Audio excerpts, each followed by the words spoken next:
The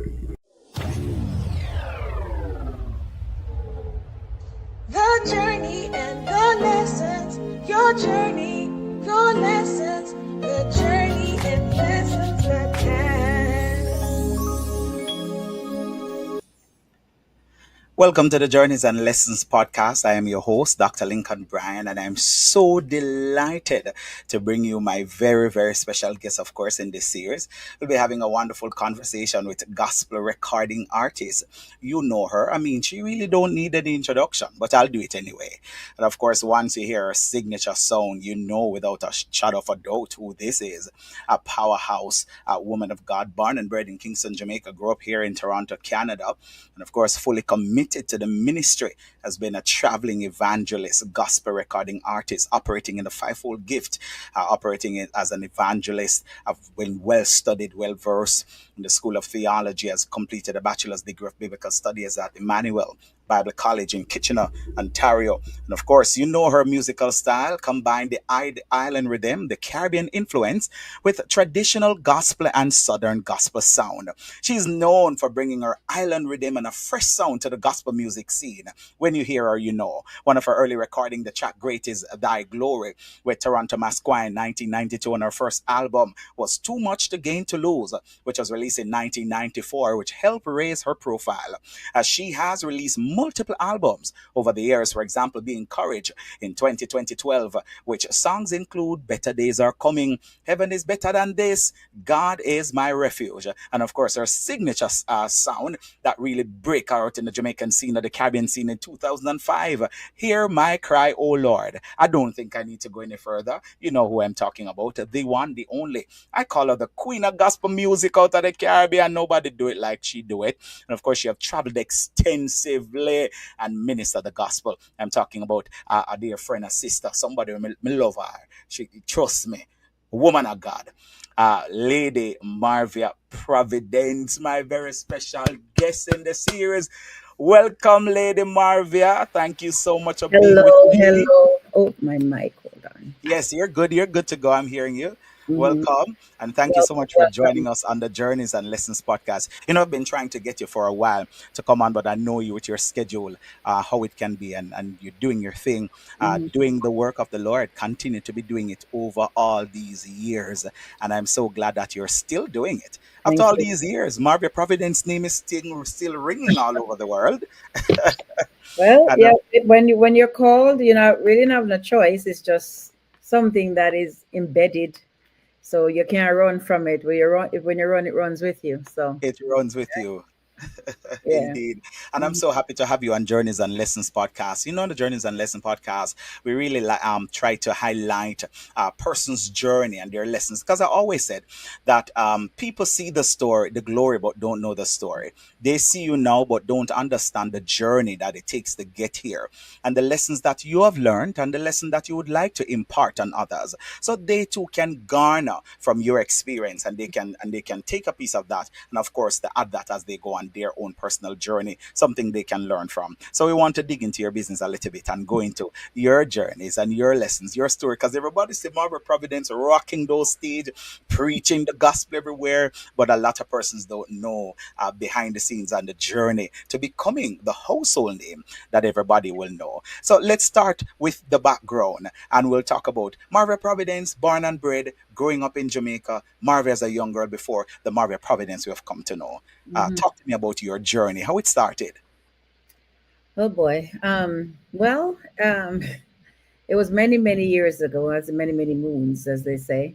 Grew up in a little in the parish called Clarendon, a little district called Redlands. So, my father sent me to live with my grandaunt, me and my other three brothers, the only girl on both sides. My mother and father was never married, so it was the typical Caribbean family. Hmm. But, and then my mother eventually decided, but I mean, I was grew up in church. Like Right. church was just like a few feet away. Even if you stay home, you could hear church. So it wasn't a choice Hmm. for you to go. It was a must. So, and I was in the choir, not because I wanted to, but because I could sing. Yeah. I represented all the rallies, all the this, the that, because I could sing, and I did it with much rebellion because I didn't have a choice, and Right. especially the rallies. When I did get an opportunity to sing, I was annoyed because there was consistently stopping me, because it's a money venture, Right. Of course. every time you start, them stop you in the middle, and I would get annoyed and probably just kiss my teeth and go sit down because to me, I just wanted to sing. I don't know. So Right. that was my upbringing. That was my training. I was singing just because I guess I could sing. I don't know how they Mhm. they figured that out, but hey, that was one of the things that became. Uh, a lot of reasons for being in church. Not that I was saved, not that I was a Christian, but just because I was gifted. And Yes. so I was known for the gift more so than anything else. So that was my beginning. And then one year, my mother decided to send for us. She was living in Canada for many years. Didn't grow up with her. So when I so there were in the 70s, she decided she wanted to take us to Canada, and Mhm. so that was it. Yeah, And because a lot of people think to this date that you still live in Jamaica. I remember after everybody started to know about Marvia Providence in the absolutely, early 2000s, yeah. everybody thought you were based in Jamaica and still based in Jamaica. So talk to me about the transition in the 70s, moving from Jamaica to Canada, because you have spent most of your life in Canada. Oh yeah. Um, so talk to me about that transition and being here in Canada and in the early 70s and maybe the different stuff that you have faced. What is a culture shock moving Oh, from the country major Canada, yeah. shock because we came to a city here in Canada called Hamilton, and back then you hardly saw black people like myself, Hmm. and so it was huge culture shock coming into a country that's freezing cold, that does not is not created for human beings. Yeah. That way you freeze your meat and all of that stuff, and to have you come from a hot country into the Yes. freezing. I came into December, it was freezing cold. I mean, not like the winters we're having. The winters back then were horrible, and so it was culture shock, shock, shock, shock. Get going into a school the only black in the classroom, so it was quite shocking, and we were made fun of a lot because they didn't understand us, the way we spoke, what we look like, or the texture of our hair, what my mother made me wear to school because she didn't believe that we should wear pants. So she had me in this ridiculous skirt in the middle winter with my knees out and the socks below my knee, the dress above my knee. It was absolutely crazy. And the shoe at the ankle. So I'm sure I must look like Puppy Show to these white kids. So they made fun of us every chat, especially me. The boys are different. The boys wear their pants, whatever. But for me as the girl, going to school and not wearing in the middle winter. So it was quite a culture shock, and so it was very, very difficult, very, very difficult. And I think it caused me to be a very, very resentful, very angry, because there was just no preparation for all of that. And I Right, didn't right. understand why these white people were making fun of us, because it was and then from patois to Hmm. English to Right. French. French was a must until grade 8. So it was, Wow. so everything we did, they made fun because our pronunciations was off, and it Hmm. was horrible. The way my mom would fix my hair, so they would make fun of it. It was just, it was an unending, Wow. yeah. Wow. Growing up in Hamilton, big shock moving from the Caribbean, Hmm. Hmm. rough transition. And Right. so we talk about your early days and getting involved. What was it like matriculating into ministry? Because you're growing up in Jamaica and going to Sunday school and singing and so forth. And of course, mom with mother, now you have to go to church. How do you get involved? And how was the matriculation process moving into churches here and getting involved?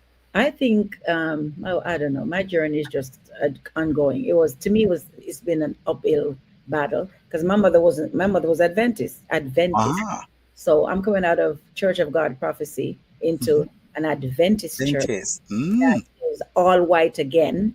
We had a Wow. few black people, but not, but we were just the color, adding to the color, but the culture was still very much Canadian.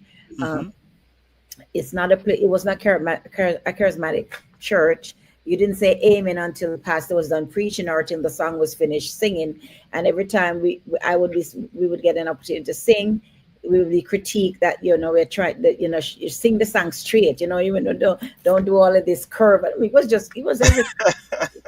So, So it's and a my big cultural gap, you know. mother, that Yes. is from Friday to Saturday, you can't even turn on the stove, right? Wow. You have to have your bath from Friday even before sunset.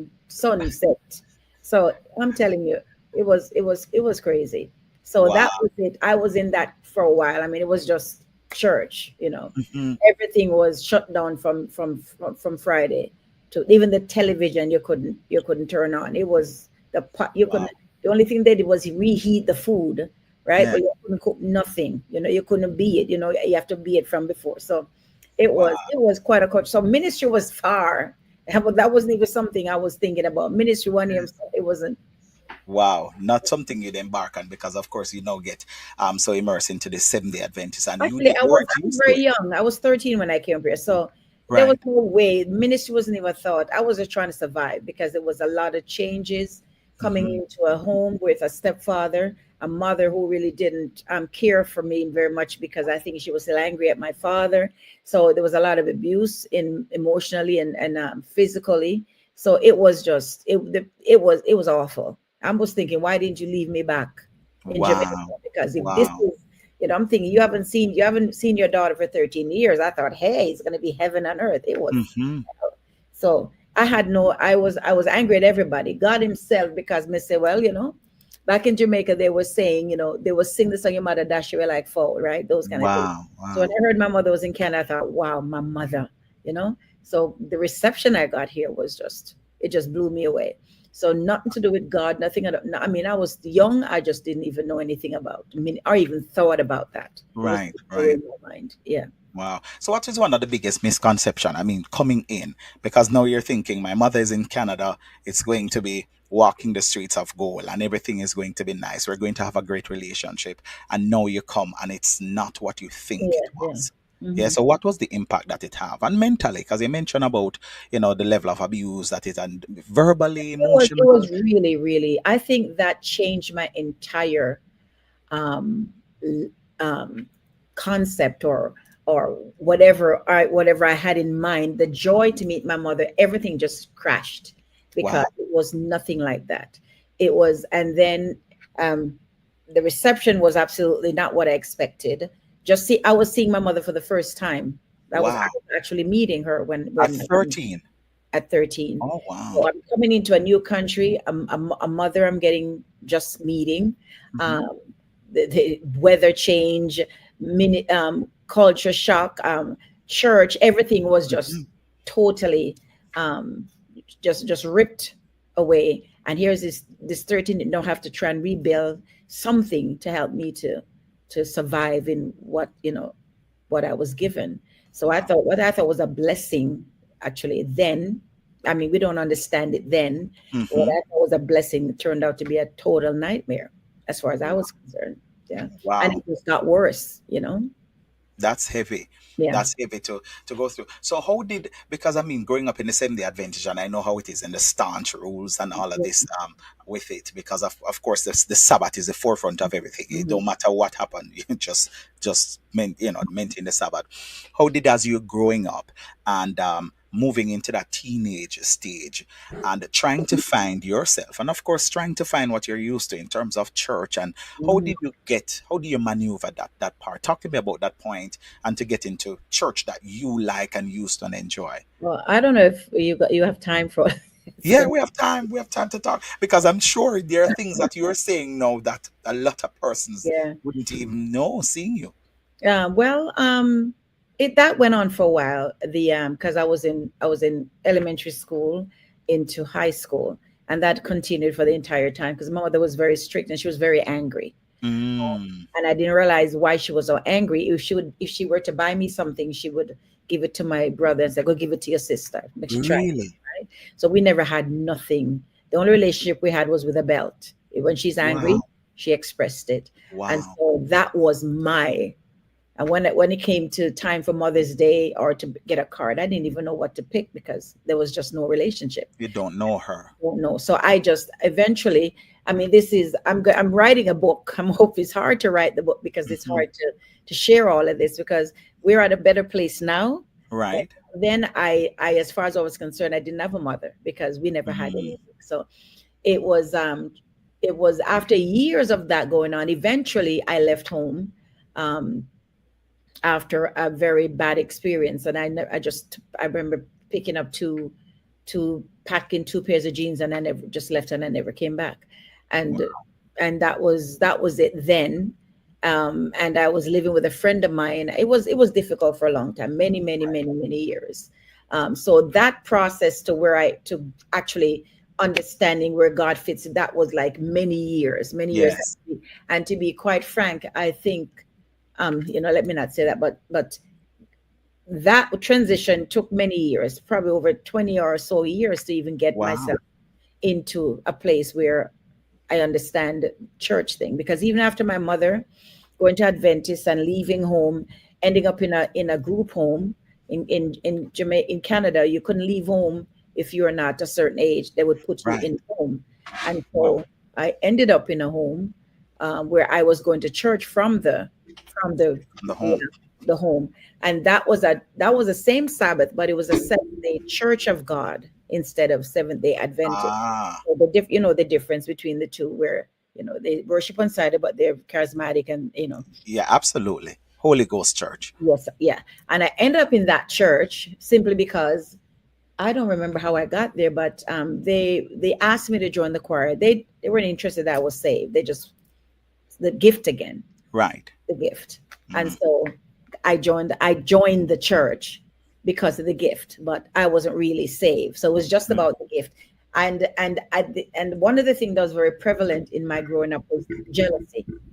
That was something I encountered all the time, and I couldn't understand why the jealousy, because I felt I was less than. Hmm. Um, when you go home to your family, your Sunday dinner, your Saturday dinner. I went home to the group home. To the group home. Wow. Jealousy among I didn't understand it. So I would make my own clothes, and all of that, because I learned to do a lot of things. I'm making clothes. I even was sewing. I was even cutting men's hair, making Mm. men's clothing, just to get Just by to and all of that. live. So yeah, so I'm very good with my hands. So, but I was always encountering jealousy, and so what I did, sometimes I dumped myself down so I could fit in, so they wouldn't feel, Mm. you know, Mm.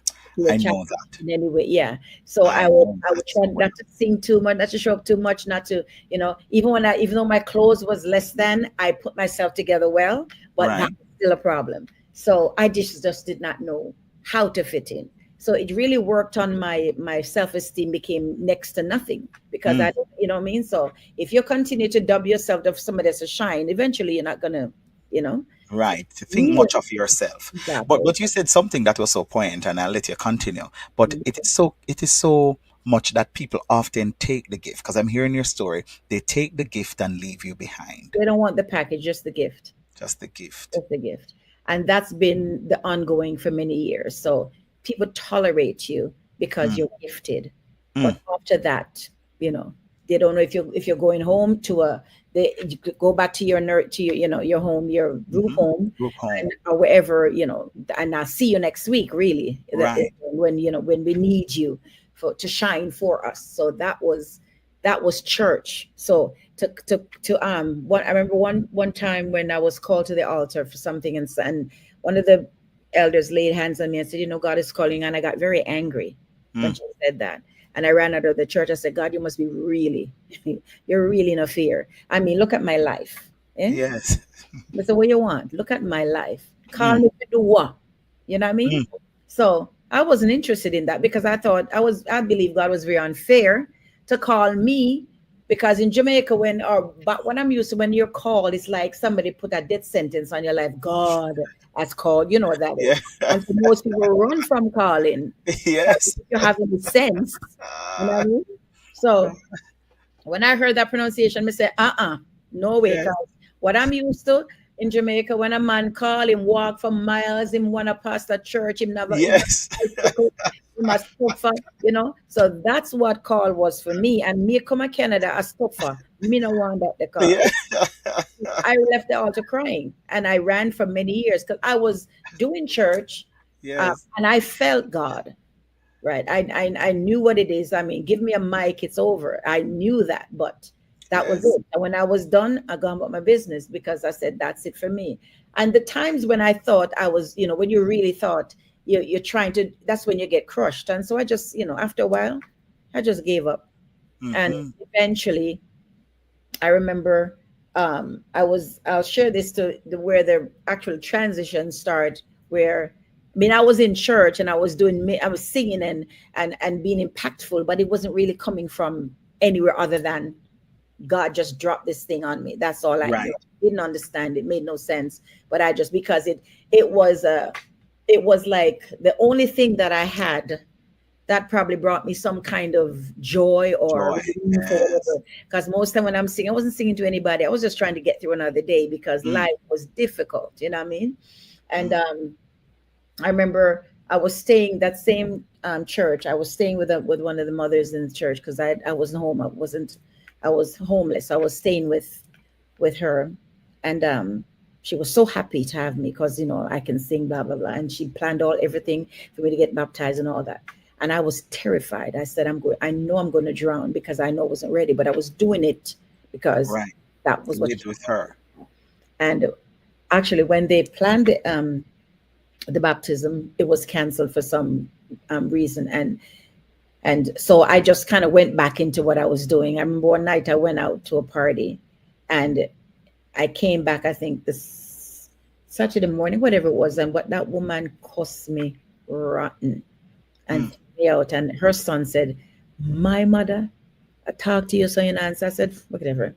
I just ignored because she's the same woman who was really cradling me and really happy for me. But because I Mm-hmm. didn't go the way she wanted, she just said, all right, get out. And so I got out. I just went to the States. Somebody dropped me at the border, and I went to the States for a while.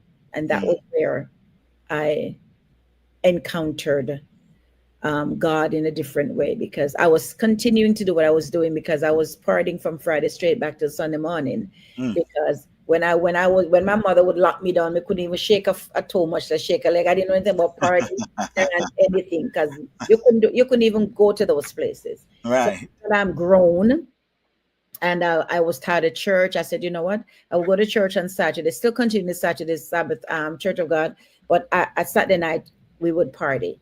And Right. the actual transition, I remember a couple of things started to happen where I would go. I remember I went the routine was Friday night was disco, Saturday night was the club, and Saturday night, like 3 o'clock when the dance all start. Right? And Right. I remember this particular day I went to church and I was singing. I think I remember the very dress I had on. And the Holy Spirit came down and I said, not right now, I gotta go. Right. So I just gonna cut it off, drop the mic, and because come church, I feel my posse, we call him back then, was waiting. Right. Right. I had to run out of church. As I'm coming from church, I'm running up the stairs, taking off my clothes because I'm rushing. And the minute I got to the club, I felt a pain right across my stomach. And I thought, hey, well, it could gasp me, drink some hot tea and belch and it's gone. But everything I'm drinking in that place, it now work. But and we had the dance hall to go to after club. So Right. when we got to the house, we had these basement things, and I said to her, I said, make me some real hot mint tea. And she did. And the PNs decide, say, I'm not going anywhere. I said, "Sure." I give up. I said, I'm going home. Before my head could hit the pillow, the pain was gone. I said, oh, that was a first. What's going on here? Mm-hmm. So I said, so kind of put on the lights. But I still kept going because I had things to do. I mean, I'm going to enjoy this to the fullest because church was not working for me. There were times going to church prior to this where I just go and sit. And I wanted to leave, but it was, you wanted to leave. The atmosphere was toxic, but you just couldn't leave because Couldn't like leave. something was holding you there, and you can't put a finger on it because why are you in this environment if you're not being treated well? But that Right. was all I had, and I That's would it. go That and was your community. that was it. I would sit in the back and I would weep all the way through the service, feeling it was a horrible feeling. I would not wish that on anybody to be in a place where you're supposed to find peace, a place where that it's like going to a hospital and the doctor said, can't do nothing for you, right? Yes. Yeah. Yes. And You're so in pain. yeah, in pain, but nobody can help you. And I'm thinking, my God. And back there, we wear hats. I put the hats down in my face, and but I was still be singing through because yes, they wanted the gift. That's all they wanted. Mm. But I was still doing what they asked of me. And so I'd given up on church by then. Even though I just felt I'm going, but it's not because of any relationship or anything. I was just that was all I had, as you said. And I remember I was singing again at a service, and this lady showed up from a church. It was like some kind of maybe a rally or whatever. So we had different churches there, and I don't know. I think I sang, and she came up to me. She said to me, "You can sing. Why don't you come to my church and sing for us?" I said, "Sure, why not?" I remember it was a Saturday, Sunday morning. I remember exactly what I had on. I came from the dance the Sunday morning. I didn't even change because dance finished in the morning, right? Right. And yeah, and I Come went dance to church. exactly, and I went to the church the night, and they asked me to sing. It was a setup. I'm telling you, it was a little one little 2 by 4 church, Pentecostal Sunday night, right? Right. Went up there and I was singing. I never forget. I was singing, "Precious Lord, take my hand," and I started singing. The whole church started getting excited, and the girl who invited me started come hop on one for Karen, and I'm thinking, I said, please, no bother with the excitement. So I'm saying in my mind, no bother with the Yes. excitement. I mean, and this is just a one drop, me a pass through, right? Yes.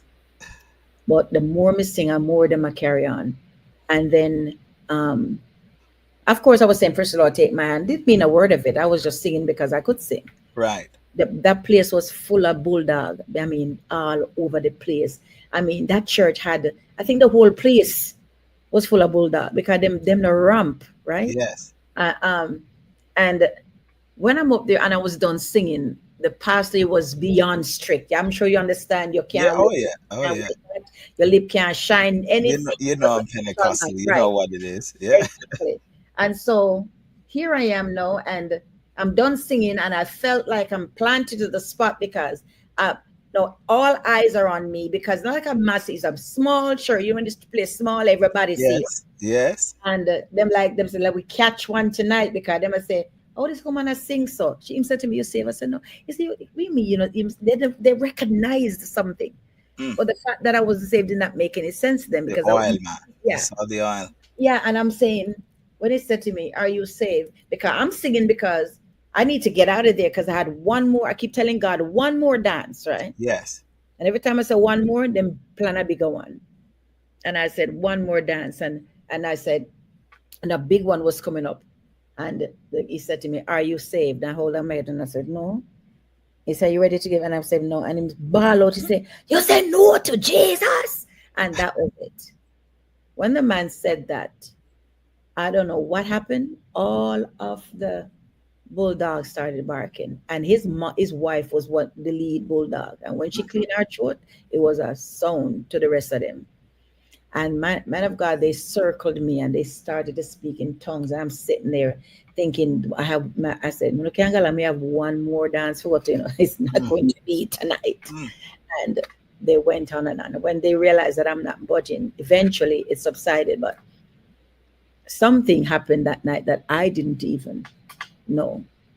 And eventually I got saved. But about 6 months later, one of the mothers said to me, said, she said, "Do you know what happened to you that night when you said no?"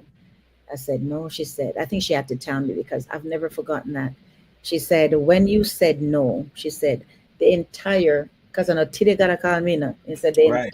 entire cloud, there was a blackness," she said, "that came over you." And we started to beg God for mercy. Wow. That was what was happening. They were begging Wow. God to, and God turned his back and said, "If you don't want me, you know," Wow. and he turned away.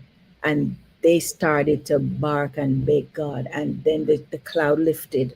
But I didn't get saved, but I didn't know that. Wow. When I went back to church, because when I go to church, I'm always convicted. Conviction's gone. I couldn't feel nothing. Go to church, I'm saying, "God, what's going on? I can't feel nothing." We start fret because when when God walk away, it's like you might as well. It's like you're Mhm. walking dead. You know, Walking Dead. a walking dead. And I'm going back to church, and I really wanted. I said, I decide now. But even then, it's just a decision. But I couldn't feel anything, and I'm begging God. I got downstairs, I'm praying, nothing. I'm just all right. We give up. I went back upstairs, and I think we were singing the last song, and somebody came over and just did this. Like they just kind of touched me, and it's like a fountain just burst. Mm. A bala bala bala bala bala. So till it was like that was it. That was the day I gave my life to Christ. But it was in that little Pentecostal church. That's why it's very important for us Yes. to have this spirit of discerning, because a lot of times people walk away not understanding what's fighting them, Yes. and I Yes. believe they saved my life. Yes, and what need to be broken? Because some things you don't even see in the spirit, because you're not yet there. But they're seeing, they're crying mercy while Mm-hmm. you're there thinking, all right, we need for God now, no finish. While Exactly. they're And you're saying, getting God, annoyed because mercy. yeah, yes, yes. Yes, So yes. it is yeah, that was, they saved my life. And I believe that if I wasn't saved in a time in a church like that, in this, after I came back to Canada and see what church was, I don't think I would have survived. Wow, I would not have survived, because wow, it's a different. I've never seen another church yes, that wow, nobody could walk in there and behave anyhow, sing anyhow, or do anything anyhow. I remember one time I was singing, because I was the singer at that church. It was a small right, church. I was it, right? And I could easily get heady because I was it. And I remember one day I was singing, and I never forget when I was done singing, thinking that I had it all. The place was so quiet, and the wow, Holy Spirit shamed me. And a lady went up after me and she sang, and the whole church could barely hold a note, and the church just, wow. and that was the day I never forget. I learned a valuable lesson without even anybody telling me. Mm-hmm. They said, you can't do any of this without me. I can use anybody. My life, Anybody. yeah, that transformed from that day. I don't step up or uh, do anything in myself, because I know me can't do nothing, right? Mm-hmm. So I learned a lot. God had to allow all of that stuff to push me out of Canada to get me saved. Because maybe if I was still there, I would never. I would. I don't think there's any church I would have said, well, no, well, mm-mm. Could have gone there because the Lord work in those ways. And sometimes when who the Lord love, he chasten. And sometimes it means that he has to chase you out of Canada to the Mm-hmm. United States, back you in a corner, just so that you can be saved. Mm-hmm. And what we think it is like, God, what you're doing with me. And a lot of time I always say true isolation bring forth divine revelation. And a lot of time the Lord have to isolate you in a place by yourself and you're back against the wall so that you can recognize that Mm-hmm. it is me who's calling you and I have enough power to Right. keep and to sustain you. So the Mm-hmm. Lord often do that. And I mean powerful. I never even know it's powerful. And that's why I can't wait for the book to come out. Lady Marv, get the book going and let's plug the book. Mm-hmm. Because I'm sure people are going to be blessed by it. What was the moment or a season of your life when you realized music and particularly gospel music was your calling or your calling to do ministry because you were singing, and I know a lot of time we may be saved and we're singing but we don't understand ministry in its full context. What was that awakening for you when you realized I think God is pulling me in this direction, more than just singing? Mm-hmm. You see, most of the things that happens to me is just it's there's not really moment. I think it's just because it was such a fight. Yes, Everything was a fight, and I don't think I had the I fought with anger, because out of yes. my own self, because that's all I knew. I didn't Mm-hmm. know anything about praying or seeking God. I was just trying to survive. Survive. I was just trying to survive, because I didn't know my head from a foot. All I had was the gift. That's it. So, Mm. and I didn't know what to do, because in Canada, even to this day, the help is not there. Because Yes. Canada, the mindset is different here. Mm-hmm. If I was in another Caribbean island, maybe I would be something even, I don't want to sound ungrateful, but maybe I would be something even more recognized than I. My name is out there, and Right. I'm a household name, but within my own. And I mean, we talk about a king is not honored, but we sometimes we use that more of an excuse than Yes, yes. use Rather it than do it, like take action and make it make sense. to Yes, validate our bad behavior in how we yes, treat each other, and I don't like that. So um, I just kept going because when I got saved in '87, I came back here and I started to I just got myself sorted out. I got my papers, my citizenship, all of that. I got it sorted out, and I was going to another Pentecostal. I was started going to a Sunday day church here, and the fight continues. Mm-hmm. The fight continues, and so I was just, I remember one day. This is when it really kind of took, because I didn't feel led to do secular for some reason. It's a good thing I didn't, because I probably would have been still in it if Right. I had gone that route. But I never felt the pull into that. But I was a part of Toronto Squires You Read in Right. there, and did a lead in one of their on their album. And one day, a young lady who would use to, back then we had the um, video, we call it VHS video. VHS. Yeah. So she was the big, she was a big videographer back then. And she said to me, Marvia, why don't you do a CD, a tape back then? Forget CD. And I said, sure, why not? She said, just, and I will come and record it. While planning the live, somebody said to me, why don't you just do a tape as well, And so it turned into a live recording tape. So I have no idea what I was doing. I just You're with just my doing that thing. live, just yeah. And I did the live and it did well. I mean, it wasn't the best quality, but back then it was, it was called Too Much to Gain to Lose. And Right. yeah, so I did that live recording and then it just took off. The girl who did the videographing got upset and didn't up till this day I don't see the video, because she felt, why would you take it another way when I'm really much doing you a favor? So I didn't even see the video, but the Oh tape, wow. yeah, the tape did well, and that's how it started. And where I'm a recording artist back then. Right. People that sell off, like, why you know, back then you could easily tape a sell off. So that's how it started. Um, Right. and one of the things I would do also is that when evangelists come to our church from outside, I would ask them. I say, if you need a singer, call me, right? Right. Yeah, and Right. so I started traveling with one or two evangelists and all of that. So I've been traveling for years, but not on the level as I am now. Just being Right. their singer, that I would sing before they preach, Before they preach. Right. and that's how it started happening until the year my cry came about. But that's been it. So there was no real aha moment Right. until it just started escalating from one thing. It's almost like everything happened by accident, but it was an accident. It's just Right.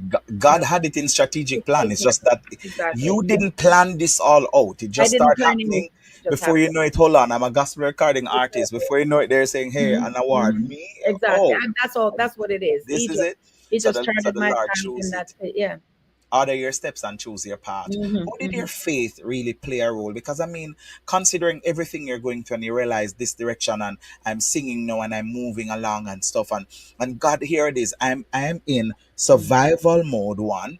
I have to learn to defend myself because I don't have anybody to defend me. Hmm, I hmm. have to be my own voice because I don't have anybody to speak up for me. How did you, and now I understand that is why those who will know Mother realize that toughness, because you got to listen. Hmm, I hmm. have to bet on me because I have nobody to bet for me, Exactly. right? Exactly. And this has been this And way it's from forever. going to folks, and they just drop you. Yes. One of the things I learned, like you said, he didn't want anybody to be my crutch. So every No. time I found somebody to lean on, or I thought, they would just walk off and I would drop. And I see why now, because folks would like say, I mean, do that fair, I mean, yeah. And Exactly. he said he did not Exactly. want anybody. Because to be quite frank with you, I can't. When people say, who's your role model? Who is your mentor? I don't have one. Yes. I really don't have one. It's God Himself, because there was nobody that was permanent. And even those that were supposed to, it's sad to say this, but most of the fights came from the heads, the bishop, the first ladies, the pastors. Those were my fight. Church people, we can't deal with church people. But my Yes. fights, my warfare, my oh God, my cutthroat, my On the Sanballat and top. Tobias, all leaders. Trust me, Wow. all of them. Wow. And I mean, not everybody, but Right, right. But those that's were where the the fights, fights and came most from. time it's internal. Most of the time it's Of course, internal of course. fight and internal pushbacks because Hmm. persons are looking at a Marvia Providence. Marvia Providence have to go through this, Yes, yes. really? I thought she's well received and everywhere. I mean, I'm internationally Yes, um, known and acclaimed. and Yeah, hated because yeah. I don't even know. Yeah, the real. And I Well, the Bible said if they yeah. hate you, just know they hated him Hmm. first Hmm. before they hate you. A lot of persons wouldn't see it and wouldn't understand what's happening. And of course, having been dropped, it's not easy. I've been dropped so many times, and I know what you mean. The wounds and the scars and everything. That when you're healed, you forgive. But I never forget how it made me feel, Yeah, and yeah. as a result, I need to protect me because it don't make any sense. You're going back to the same place. You already know what it is. Sometimes you gotta So know if when somebody's not for you, you can't make them. no, You know, you can't give them all of the money in the world, they are whatever. It's just not going to. yes. Them Every love. journey, every journey have a struggle, Lady Marvia. Mhm. What are some of your hardest seasons? Because I know you've gone through some tough seasons. What are some of the hardest seasons personally or spiritually? Did and you had to go through and really had to overcome them? Well, I've the seasons of jealousy. There was a time Mm, when I felt like somebody literally threw a cloak over me, and wow. it felt it. I've never. I remember the day I experienced that, and I just wanted to run, take a plane, a bus, a train, anything, because I said, "My God, I had no idea Mm, how much, how heavy it was," and and then I've gone through witchcraft. I've wow. gone through where there's literally the demonic, the marine kingdom. I mean, everything. I mean, I had to war like it was nobody's business. I mean, pray 24 hours. It was like somebody was I was haunted because I've been people have come up against me in ways that I can, even those that I thought. So I can handle most anything. But Yes. when the people that you expect to be the ones to set the example and the ones to shelter you. I mean, I'm not saying, well, Marvia, blah, blah, blah, we all go through it. Yes, I know. But that doesn't make it right. That doesn't make it any easier when you're faced in it. Right. And people that judge you unfairly. I think my darkest days has been in those areas. Marriage breakup, and you Mm-hmm. still have to keep going. Ministry, you're praying and singing for people, and you go home to your own By yourself. by yourself. Mm-hmm. At one Your point own I lost struggle. international gospel traveling, and I live in a one room. Lost everything. Lady Marvin, you're going too fast. We have to compartmentalize these because these are the testimonies and this is going to pull people out. Lady Marvia, are you trying to tell me that Lady Marvia Providence, big and bold and known everywhere, and you're telling me that you had marital issue and breakup happen and one bedroom and Mhm, barely talk mhm, to me mhm. through those seasons? Oh boy, married for 13 years. That was the marriage was heavily attacked. Um, when the marriage ended, I had to. How do I say this? I had to. Still, I was booked to go to England to do. And England. If you've been to England, England is no Mm-hmm. puppet show when it comes to. If you don't have God, you can't preach in Oh England. God. Yeah, Oh God. yeah. You can't pretty up in England. Mm-hmm. That is heavy. Mm-hmm. But that is one of the places where I thrive the more. And I Yes. remember I went. My marriage ended in a May 2015, I think it was, or 14. Well, before the divorce, and Right. the I remember the day when it happened. I was supposed to go to England the end of May to do a three services. Because when I did concert, then it wasn't just it was revival. It wasn't Right. concert. And when I went, having lost everything, my husband is gone. Mm-hmm. Um, Here I am doing ministry, and on top of that, I was going through a series of attack because witchcraft was heavy at the time. There was a time in my home where there was literal worms Mm. crawling on my ceiling, worm to crawl upon ceiling, right? Mm. Mm. Mm. And And everything that I packaged in my house, even bottled tightly, everything was inside the bottle, which don't make no sense. I mean, I talk about Weeble, right? 'Cause, Wow. yeah, they were like, what the Bible talk about. I looked at after a while. I started. It was the Bible talk, the canker worm and the all Mm-hmm. the Palmer worm. and the palmer worm. When I Yes. looked at one of the thing that was in, it seemed like one of those that the Bible spoke about. spoke about, but it was in everything. My flour, my rice, and these were tightly bottled, right? Wow. I had to throw away everything. When I get up and I look in the ceiling, worms. I'm thinking I'm spring water, Mr. But and then nothing can kill them. I say, okay, this are not physical. Mm-mm. Not physical. They're not dying. So I had to, man, if I mean I pray some breed of prayer that I don't even know how I got through it.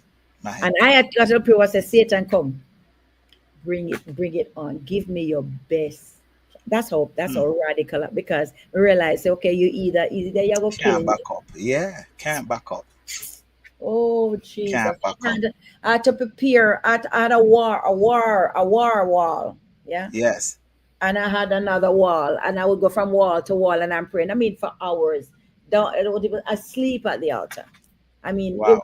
it was an experience that I've never gone through in all my life, and I'm telling you, because I mean, I've had a one in prayer partner. Mm. Couldn't find nobody. It was that time I decided I'm not going back to church. For about 3 years solid or more, I didn't even go to church because I said, what's the point? What church can I go to? Mm. I just that not never measure up, because to this day, thank God I'm at a bed, I'm in a good ministry now, but I'm telling you,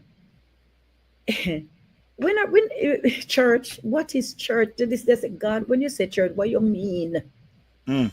What does church really look like? Because me not understand it, right? And I don't know, I'm thinking I'm a misfit, maybe just not fitting. My girlfriend said, Marvin, nobody can pass to you because you're too. And it's not that you want to be critical. I'm not going to a church to find faults, but I'm saying, what does it mean? I So asked God. you're looking for that demonstration of power, Yeah, family, yeah, that community, that what and I think for persons like you that come up in the church for so many years, there's a level of potency, there's a level of reverence, that raw power. And when you look, you're not seeing it in the church. Like nobody discern that me I got you. Like nobody see it in the spirit. Nobody come to say we got to pray for you. We have to come, and a few of us need to meet at your house. We need to run a prayer. Would you allow us? It's like when you're at that place, you're wondering, God, is it just me? Where is the church? Where's my yeah, help? yeah, Where's my yeah, defense? mm, I, mm, I, I know, I know that season. I know that season. I mm. know, and that season can easily get you so dismay, and people will go, Evangelist Marvia Providence, Mm-hmm, mm-hmm. and not recognizing that you're human. I Yeah, think sometimes we don't you can. humanize You us. want backslide, but make no sense. You walk Arrested by the around call. church. Yeah, yeah, you can. So I mean, I am traveling. My home is pretty much gone, Mm. and my husband gone. Everybody gone, and I can't call the people and tell them I can't come because I I have problems. Yes. I'm fighting physical and spiritual because Hmm. the demonic attack was heavy. The way it Yes. came up was heavy. I mean, it come up against my womb, it come against my. Mm. I mean, them decide say you're not bearing up pick. I mean, it was. I mean, everything they came My God. right, and anybody I went to, they never understand. They couldn't deal with it. Mm. Literally, men of that I think, man, this one is no, them can't hand the warfare was that me. We talk about dealing with the coast, the queen of the coast, right? Mm. And we call your name, right? Who knows you by name? Because whenever my name would go on a flyer, it was warfare. Mm. One prophet said to me, they see my pictures and men of God are just tearing them off. The posters are tearing them down and stuff. I mean, my warfare was no normal. I mean, I asked God, Mr. Wanton, I am not a pastor. I'm not none of this. Why all of this? Why me, little me, I go through all that? For what? Mm. Right? And I went to England and I'm there 3 services and I said, God, I know you're gonna have a word for me because I'm literally, I'm walking. I don't even know if I'm somebody's carrying me because I don't have the strength. And I did 3, so people get saved, delivered, set free. And I mean, the services were like, my God, people just had drop and things. People get delivered. I Mm. mean, I hear nobody now come to me and say, About you. about Those me. moments where you say, God, you're using me and other people are being So blessed. you What there, about I me? know you're gonna tell me something because Yes. you know some me need a word. Yes. What I remember about me? I intentionally went to this prophet's church, and I went. I said, don't call me. I'm just here to receive. Yes. Whole night, the man I sing a look upon me. I said, boy, evangelist is here. Know she knows we need a top up too. I'm thinking. Yes. I said he wouldn't stop. I said, okay, give me the mic, and the Lord had a word for him Mm-hmm. through me, and him not nothing to tell me. Yes.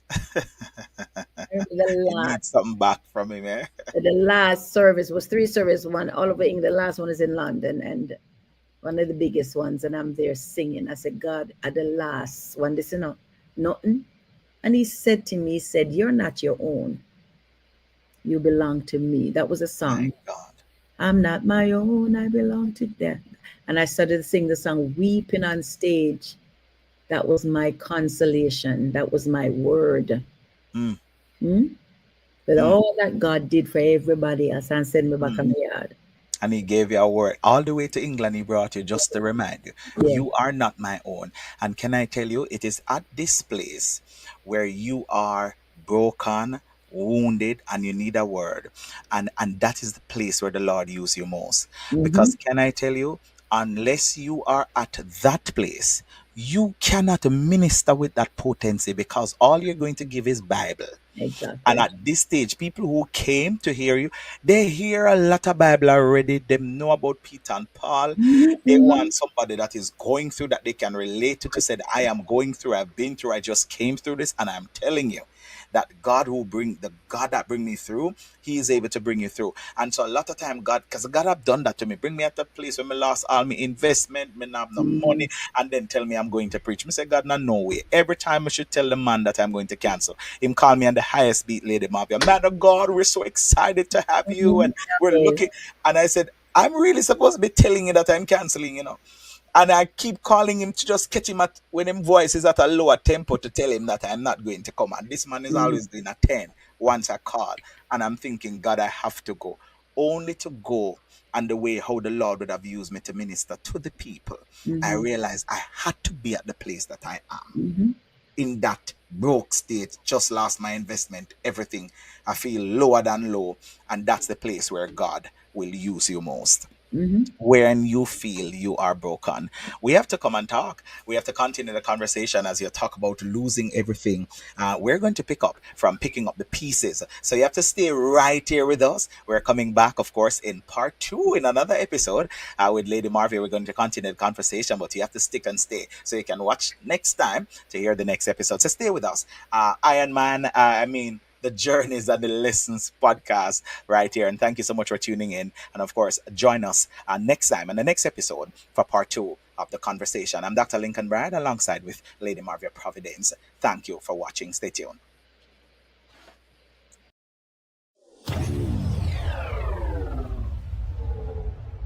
The journey and the lessons, your journey, your lessons, the journey.